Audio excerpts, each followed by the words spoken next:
On a un principe dans les paroles de Chazal qui a l'air de se contredire. D'un côté, les Chazal, ils disent Lo alecha melacha ligmor. Ça veut dire quoi? Ça veut dire qu'on ne vient pas te demander de terminer le travail. On ne va pas te demander de dire Heshbon si tu n'as pas étudié toute la Torah, si tu n'as pas été capable d'être metaken tous tes midot, si tu n'as pas été capable d'être metaken tout ton Yesarara. Ça, on ne va pas demander des comptes là-dessus. Par contre, Yata ben chorim li batel mimena. Tu n'es pas libre, Bichlal, de te quitter d'elle. Tu ne peux pas t'acquitter. C'est-à-dire que d'un côté, on te dit quoi? Tu n'es pas libre, c'est-à-dire que tu es hayav d'étudier toute la Torah entière. Et tu dois vivre avec cet esprit où tu dois te dire, et Nachilami, je dois étudier toute la Torah entière. Mais d'un autre côté, on te dit, Lo alecha melacha ligmor. Alors la question, elle est comme ça. Quand c'est que je me dis, Lo alecha melacha ligmor, et quand c'est que je me dis, Yata echol ipater mimena. Alors Rabbi Israël Inter, il dit comme ça. Il dit, c'est deux cartes qu'on doit avoir dans nos poches. Quand maintenant, le Sarah, il vient, et qu'il te dit maintenant, et tu dis, mais laisse tomber, tu ne pourras jamais tout connaître, tu ne pourras jamais tout faire, tu ne pourras jamais arriver à une shlemout. La shlemout, tu vois bien qu'elle n'existe pas chez toi. Regarde, tu as beau essayer, tu as beau travailler, tu as beau faire des efforts. Attends, laisse tomber maintenant, c'est pas possible. Et quand l'homme, effectivement, dans la vie, ça s'inclale dans la vie, quand un homme fait des efforts pour arriver à quelque chose, et qu'il voit qu'il n'arrive pas à cette chose-là, il laisse tomber. Il laisse tomber, pourquoi? Parce qu'un homme, fait toujours la même équation. C'est-à-dire, il y a l'investissement et le bénéfice. Dans toute affaire, comme c'est dit Rabbi Sami Sanader, où je investis beaucoup plus que ce que je gagne, au bout d'un moment, ça ne m'intéresse pas. C'est normal. J'ai pas de bénéfice. Combien un bonhomme, il peut s'adonner à quelque chose où il voit qu'il n'a pas de bénéfice? Qu'est-ce qui donne la motivation à Ben Adam? C'est les bénéfices qu'il a. Comme ça dans une affaire, comme ça dans les études, comme ça dans la relation humaine, comme ça dans tous les domaines. C'est le bénéfice que j'ai qui me donne la motivation. Si je ne vois pas de bénéfice, Stam, l'effort en lui-même, ne donne pas de nachat à un Ben Adam. L'effort, c'est la condition pour arriver à la chose. Mais le bénéfice, c'est la chose la plus importante qui fait que maintenant tu vas être motivé. Donc c'est-à-dire que bien que c'est marqué Adam l'Amal Yula, l'homme il a été créé pour faire le Amal. Alors on dit, c'est ça la matala, fais du Amal. Mais attention, il dira, mais c'est sa condition, que je vois un bénéfice. Je vois un bénéfice de mon Amal. Pourquoi? Parce que sinon, Barmenan, comme c'est marqué, Elourasim, Bershahad, Belourasim, le Chayaw Lamaba, c'est je dois voir une Chilamik, Shani Ras le Chayaw Lamaba. Si maintenant je ne vois pas que je suis Ras le Chayaw Lamaba, pourquoi? Parce que je vois que c'est constamment la même chose. C'est comme ça la même chose. C'est-à-dire, je fais un effort, je tombe. Je fais un effort, je tombe. Je fais un effort, je tombe. Donc quoi? Donc je ne vois pas que je suis Ras le Chayaw Lamaba. Je vois qu'il y aura les Bershahad, je vois. Et qu'au contraire, je suis en train de me priver, de me tuer, etc. Mais je ne vois pas de résultat. Donc le bonhomme, là, à ce moment-là, il doit sortir la carte. Lo alecha melacha ligmor. Ça veut dire quoi? C'est-à-dire que maintenant je te dis quoi? Réconfort-toi, calme-toi. Lo alecha melacha ligmor. C'est-à-dire ne calcule pas ton bénéfice par rapport au faux point de repère que tu t'es donné. Tu t'es donné un faux point de repère, et c'est le point de repère du Yetzara, qui fait que maintenant, tu n'as pas de nacha de ta avoda. Pourquoi? Parce que lui t'a donné comme point de repère, c'est tout ou rien. Tout ou rien. Si j'arrive pas à faire ma amida bekavana mi'alef atab, j'aime pas la tfila. Pourquoi? J'ai pas de bénéfice. J'arrive pas à faire shmirat naïm, alors ça vaut rien. Pourquoi? J'ai pas de bénéfice. J'arrive pas à étudier Batmada, ça vaut rien. J'ai pas de bénéfice. Et le bonhomme, à cause de ça, il lâche. Il vient les chachamim, te disent, Lo alecha melacha ligmor. Donne-toi des objectifs. Des objectifs, c'est-à-dire quoi? Donne-toi un objectif dans la tfila. C'est quoi ton objectif dans la tfila? La première bracha bekavana. Voilà, c'est comme mon objectif. C'est quoi dans le limoud? Ma première heure de seder, ratsouf. C'est pas possible une heure, une demi-heure. Ratsouf. Ça, c'est chok veloavo. Je rentre à Nidibouf, roulé. Quoi qu'il arrive, la première demi-heure, je ne bouge pas. Ça, c'est le alecha melacha ligmor. La question, elle est comme ça. La question, c'est qu'il n'y a pas un risque, Hazu Shalom, qu'un bonhomme, maintenant, qui va se dire comme ça, que je n'ai pas à terminer le travail. On ne me demandera pas des comptes sur ça. On te demandera simplement, est-ce que tu as essayé une heure? C'est ça le compte qu'on va te demander. On ne va pas demander maintenant ce que tu as terminé. Maintenant, la question, elle est comme ça. Alors, je vais m'acquitter. C'est-à-dire, je vais, kaviachol, m'alléger à ce moment-là. Et ne pas m'obliger à faire plus que ça. Et donc, j'arriverai jamais à plus que ça. Parce que l'homme, dans son teva, il est comme ça. Un homme, dans son teva, ce qu'il n'est pas obligé de faire, il ne le fait pas. Donc, si maintenant, tu m'as mis dans la tête que quoi? Qu'avec une heure, c'est bon. Avec la première bracha de la mise, ça suffit. Et là, ça suffit. Alors, mais là, elle est belle pour moi, l'histoire. Avec moi, ça va être comment? Eh bien, ça sera là. Et mais là, j'aurai le sentiment que j'ai rempli mon rôle, j'ai rempli mon devoir. Un peu comme les fonctionnaires, les fonctionnaires de la courlie. C'est genre, pas trop vite le matin, doucement le soir. Il met la colle, je suis bien dans ma peau. Je fais mon devoir. Uniquement assis pour. Sur ça, il vient les Chacham et dit, attention, tu n'as pas le droit de te rendre patour d'elle. Bah, comme là, tu n'as pas le droit de rendre patour d'elle. Tu n'as pas le droit de rendre patour, inachinami, de l'ambition que tu dois avoir de vouloir terminer toute la Torah. Donc ça veut dire comme ça. Il y a deux choses. Il y a la mitzvah du travail et l'ambition. L'ambition, ça doit être l'ikmor et takol. Mais la mitzvah du travail doit être ce que je suis capable de faire. C'est pas une contradiction. Le Tzara, son coup favori, c'est de mélanger les choses. Ton ambition, c'est ça, fais-le. Tu le fais pas, alors c'est pas pour toi ça.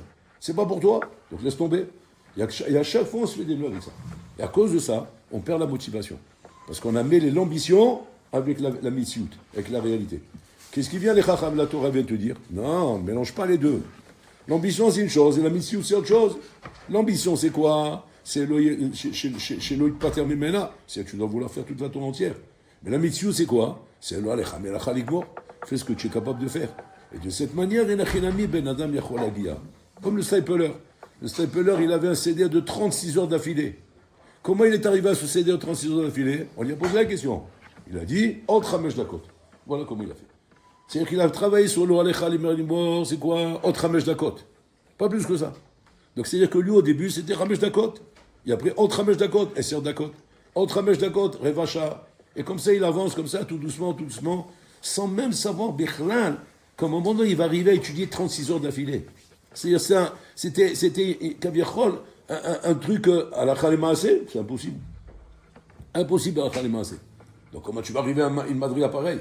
Comment tu vas arriver à une madriga où toi-même, tu me dis d'avance, c'est impossible chez moi que j'arrive à un niveau pareil.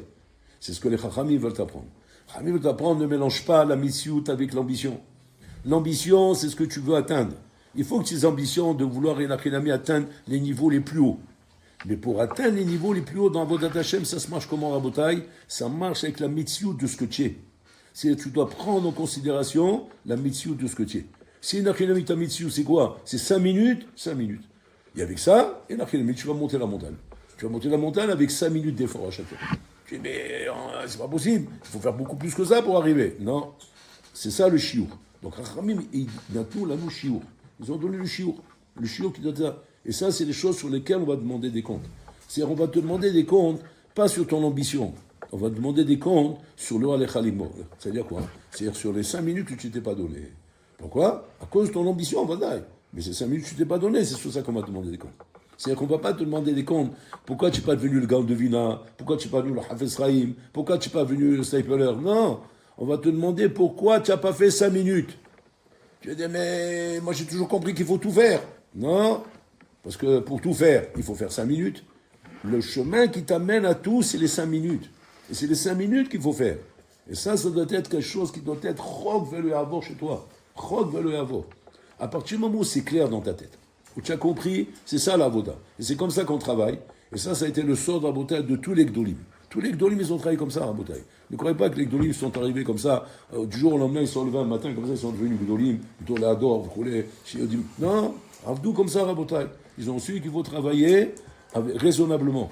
Raisonnablement, c'est-à-dire que la mitzvah que tu es un Ben Adam, tu n'es pas un martien, tu n'es pas une étoile volante, une toile filante. Tu es un Ben Adam.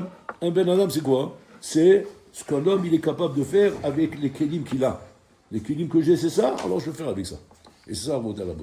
On dit que quand Abraham Avinu, il a eu l'ordre de faire la Hakeda, Abraham Avinu, ses membres ne suivaient pas. Il ne suivait pas ses membres. Et le Adam Sofer, là-bas, il est mis derrière, comme c'est marqué, voilà, c'est marqué là-bas, Vaishlach yado et la ma'alechet. Il a lancé sa main pour prendre le couteau. Là-bas, il dit, pourquoi c'est marqué comme ça? Vaikar. Il a pris le couteau. Vaikar. Pourquoi Vaishlach yado? Il dit là-bas, sa main n'avait pas la force de prendre le couteau. Il était obligé de lancer sa main, de pousser sa main à aller prendre le couteau. Pourquoi? Il dit parce qu'il n'avait aucun réché de le faire. Il est en train de vouloir tuer son fils. Tuer son fils. Aucun homme n'est capable de tuer son fils. Même si c'est Abraham Avinu. Avec toutes les madrigotes, nisgavot qu'il peut avoir, en tant que Ben Adam, il ne peut pas. Il y a le côté Ben Adam. Il y a le côté Malar, mais il y a le côté Ben Adam. Le côté Malar, c'est quoi? Oui, il faut le faire. Hachim l'a dit, c'est là-bas que ça se passe rouler. Ok, maintenant, on est brassé sur le terrain. Ben, je suis un Ben Adam. Je suis un Ben Adam, ben, tu le feras pas. Alors quoi? Alors comment je fais avec ça? Eh ben, trouve une solution. Alors, c'est quoi la solution? La lecha melacha ligmor. Que je fais alors? Shlach yadecha. Et après le reste, c'est bon l'Olam qu'il faut qu'il m'aide. Quand Abraham Avinu il est parti pour faire la Kedah, c'est Vashkem Baboker, il s'est levé de bon matin. Et il va maintenant avec son fils, avec le Hamor, pour partir à la Kedah. Et là-bas, c'est marqué que quoi? Qu'Abraham Avinu, Mamash, il avançait pas par pas.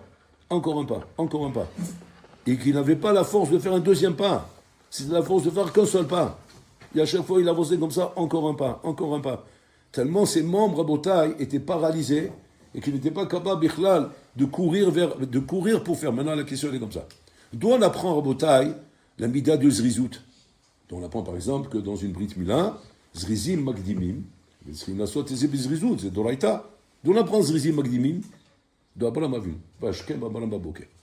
Tu vas dire, bon, cher Olam, tu sais à quoi ça ressemblait à Abraham Avinu quand tu l'aurais vu là-bas? Ça ressemblait même à tout sauf un homme Zaris.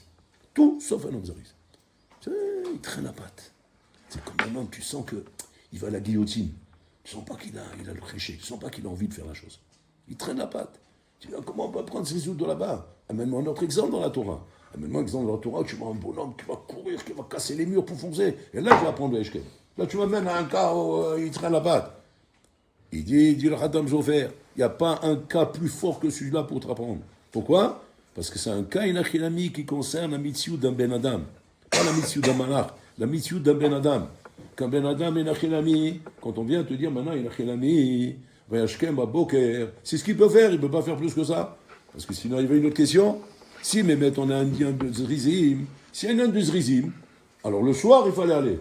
Pas attendre jusqu'au matin. Pourquoi tu attends le matin? Vas-y le soir. Comment tu vas aller dormir? Pourquoi tu vas dormir? Va pas dormir, le soir. Non, parce que je suis un Ben Adam. Qu'est-ce qu'il fait un Ben Adam? Il va dormir. Et après il se lève, le matin il fait beau, on se lève, et là on va faire la boda. Donc ça veut dire que tu vois bien que quoi? Que même dans les klalim de la Torah, où les Chaouan te dit, il faut tout de suite, il ne faut pas traîner, etc. Mais c'est toujours d'après les conditions du Ben Adam. Les conditions du Ben Adam, c'est quoi? Je vais dormir, je vais me lever, je vais courir, mais dans les conditions du Ben Adam. Avec la mitzvah, comment le Ben Adam il est. Et pas dans des conditions qui sont les ma'anam imadrekot Adam. Donc ça veut dire que quoi? Tu dois faire un programme avec toi-même. De tout est comme ça.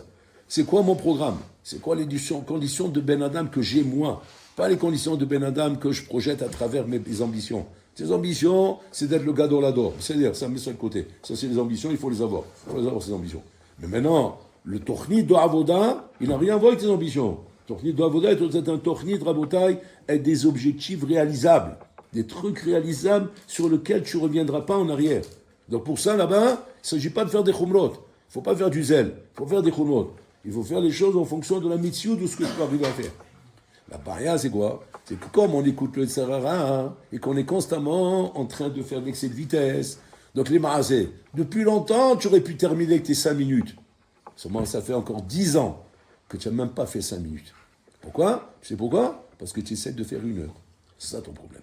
Et comme tu essaies de faire 1 heure, tu n'as pas encore les 5 minutes. Alors que si tu fais le calcul sur 10 ans, tu serais à combien aujourd'hui? Je serais déjà à 6 heures. À 6 heures à Souf. C'est moi pourquoi je ne suis pas arrivé à 6 heures. Parce que j'étais en train d'essayer de mettre en place 1 heure. Alors qu'en vérité, il fallait mettre en place 5 minutes. C'est ça la baïa en bouteille. Et c'est comme ça dans chaque chose. L'amida. Depuis longtemps, tu aurais pu la faire Bekavana, mais Aleph Atad. Savons pourquoi tu ne la fais pas Bekavana? Parce que pour toi, c'était toute l'amida qu'il faut faire Bekavana. Tu ne t'es jamais dit, je vais faire la première phrase Bekavana. La première bracha, la première phrase. Ce que je suis capable de faire. Il y a comme ça une achinami, à pas de fourmi, comme un escargot, je vais arriver à la matara. Et ça, c'est le sort de Rabotai, le sort dans votre Hashem, qui est le sort avec lequel tous les Gdolim ont réussi, tous les Gdolim ont avancé à Rabotai. Il n'y a pas de secret, il n'y a pas de secret dans votre Hashem. Parce qu'il y a une malasot. L'homme, il est banouille de gouv et neshama. La neshama, Rabotai, elle est chelek elokami ma'al, elle a des capacités, mais infinies. Elle peut arriver des madégotes. Et c'est elle qui te sonne dans les oreilles, qui te dit encore. C'est un neshama qui parle. Mais le gouv, il n'est pas là-bas, le gouv. Le gouffre, il te dit, oh, laisse-moi tranquille. Moi, je ne veux pas, moi, non. Moi, je veux dormir, je veux manger, je veux m'amuser, je veux me balader, je veux respirer, je veux rouler. Le gouffre, il est à l'envers de tout ça. Le gouffre ne peut accepter qu'un discours. C'est le discours du gouffre. Donc, les chachamim, ils ont compris ce discours. Et donc, on le tient pour le gouffre. Donc, pose-toi des objectifs. Des objectifs pour ton corps. Et commence maintenant, parce que sinon, dans 10 ans, tu seras encore là-bas. Tu seras encore à la case départ et tu n'auras même pas démarré. Pourquoi? Parce que tu t'es bloqué, tu sais pas une heure, c'est pas valable. C'est pas vrai? Même une minute, c'est valable. Même 30 secondes. Mais au moins que ce soit une mitzvot de démarrage où tu vas aller progresser et qu'avec le temps, tu vas voir comment c'est extraordinaire. Moi, je me rappelle comme ça, il y a eu un barreau excellent. Il avait du mal de réaliser des projets. Il avait du mal, il n'arrivait pas à réaliser des projets. Toute chose qu'il essayait de faire, ça tombait à l'eau, ça tombait à l'eau. Un bon garçon. Aujourd'hui, c'est un gros Talmid. Il habite à Bnei Brak, c'est... Même Shkanza, ils sont mishtahavés devant lui. Tellement que c'est une bombe atomique. Comment il a commencé? Il a dit, je prends sur moi le Seder des Sfarim à la Yeshiva. Regardez l'idée fabuleuse qu'il a eue. C'est moi qui vais ranger les livres. Il n'arrivait rien à faire. Il n'y a pas Atmada, 5 minutes, un truc là. Il n'y a pas moyen. Il a tout essayé, il a bien pas. Il a pris sur lui les Sfarim. Je suis le Seder des Sfarim. Maintenant, il a pris sur lui quoi? Que chaque Sefer, avant de le mettre en place, il regarde. Ma nosé, ma m'chaber. C'est quoi le nosé du livre, le sujet du livre, de quoi il parle, et le mechaber du livre. Et comme ça, il a fait ça pendant des mois et des années. Jusqu'à qu'il est devenu baki de tous les sfarim qu'il y avait à l'Yeshiva. Bon, il y a des milliers de sfarim. Tous les sfarim de Rishonim, Acharonim, Geonim, Shutim, tout. Et quel d'écart que même, je me rappelle là-bas, même Rabbi Israël Veil, il allait le voir pour me dire où je peux trouver ce nosé. Ce nosé, tac, tel livre, tel mechaber. Il était capable de dire le nosé Rabotai. Qu'est-ce que ça fait ça, Rabotai? Pas chose, ça lui a ouvert le cerveau, Rabotai. Il a ouvert le cerveau. Maintenant, tu vas dire, quoi, et ça peut aider pour ça? Peu importe. Hachim, il te dit, Tiftar, pétard chez le Mahad. Maintenant, que je vous, il n'a pas dit quel pétard il faut ouvrir. Ouvre un pétard. Peu importe comment tu vas arriver. Mais ouvre quelque chose déjà dans ta tête. Maintenant, ça peut être ça comme idée, ça peut être une autre idée. Mais déjà, ouvre quelque chose dans ta tête. Et avec cette chose-là, tu vas voir après comment ton esprit va s'ouvrir. Et ce bonhomme à Botaï, grâce à ça, parce que ça lui a donné du réchec, il a trouvé du goût à la chose, il trouvait un plan avec ça, il trouvait une ambition avec ça, automatiquement, il a eu le réchec de s'asseoir et d'étudier à fond. Alors que ça, c'était impossible chez lui, impossible. Comme un Satan qui l'empêchait, mamache, de pouvoir réaliser n'importe quel travail, même s'il était minime à Botaï. Et là, Pitom, c'est devenu le réchec. Il a senti une exclusivité, il a senti une avoda miyuchedet, et ça lui a donné. Ça, c'est des exemples dans la vie à Botaï. Un homme, mamache, il peut arriver avec des avodotes, qui sont d'avodotes, chacun avec son esprit, chacun avec ses fantaisies à Botaï. Et qu'on peut arriver, Nachinami, à être poter et à derrière et arriver, mamache, à des chiffres extraordinaires à Botaï. Parce que la question, elle est comme ça. Quand moi, Nachinami, je prends sur moi une avoda comme ça, et je prends les choses à mon niveau. Que maintenant, je vois très bien que je ne peux pas aller plus loin que ça. Très bien. Qui me garantit maintenant que de là, je vais décoller? Qui me garantit qu'avec ça, je vais devenir un gadol? Quel? C'est pour l'Olam qui te garantit. Hachim, il te dit lui-même, j'ai pas besoin de plus que ça. J'ai besoin d'un pétard kemachat. Alors ça y est, au termisé. Laisse pas le Yetzera t'embrouiller. Le Yetzera t'embrouille en te disant, non, si tu n'ouvres pas les portes du hangar, les portes de l'Himalaya, ça marche pas. Alors allez, cherche maintenant comment faire ça. Tu pars, il t'a pendu au luce, là. Tu peux rester comme ça pendu pendant des années, jusqu'à que tu vas trouver les portes de l'Himalaya. Il n'y a pas. C'est pétard chez le machat, c'est ça la boda. C'est 5 minutes. Non, les chambelachal igmor. Et quand tu auras cette anava, cette modestie, d'accepter de travailler de cette manière, en te donnant des petits objectifs, là, bon, l'Olam, il sera là pour t'aider. La question, pourquoi si c'est comme ça? Kalva Homer qu'Hachem doit aider. Si Hachem, il est prêt à aider un bonhomme qui va avancer à 2 tensions, Kalva Homer, si le bonhomme, il va avancer avec 200 tensions, qui va l'aider, ouais, pourquoi c'est pas comme ça? Pas shoot, Rabotai, c'est pas shoot. Parce que là-bas, Rabotai, c'est du dimion. Bon, l'Olam n'aide pas un homme qui avance dans le dimion. Hachem aide un homme qui avance dans la Metsiout. Il vaut mieux Echad Bishelom et Elef Shelacherim. Un effort à toi qui est dans la Metsiout te donnera une bracha beaucoup plus, Rabotai, que 1000 efforts qui sont dans le dimion. Dans le dimion, on se projette tous. On s'envoie tous dans le dimion. Et la base, c'est quoi? C'est qu'on ne voit pas de Siyad Ishmael. On ne voit pas de Siyad Ishmael dans le dimion. Mais par contre, dans la Metsiout, il y a Siyad Ishmael. Et Hachem, il donne là-bas, mamash là-bas. Hachem, Hazakim. רבי אחד מוסלמים, יגיד תורה,